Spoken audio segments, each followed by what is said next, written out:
আসসালামু আলাইকুম। একটা বিষয় আমাদের দেশের খুব ভয়াবহ আকার ধারণ করছে, সেটা হলো বন্যা। বর্তমানে বন্যার পরিস্থিতি খুব চরম আকার ধারণ করছে।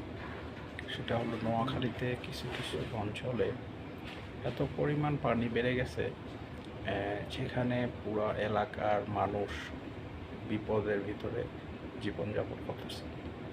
তাদের বাড়িঘর, তাদের পুকুর, মাছ, পশু পাখি সব কিছু মিলায় তারা খুব খারাপ অবস্থার ভিতরে জীবনযাপন করতেছে। মোটামুটি আমাদের দেশের সেনাবাহিনী, ছাত্র, আম জনতা, মাদ্রাসার ছাত্র, সকল শ্রেণীর জনগণ স্বতঃস্ফূর্তভাবে তারা সাহায্য করতেছে, তারা নিজেরা দিচ্ছে, তারা প্রয়োজনে গাড়ি ভাড়া করে যাচ্ছে।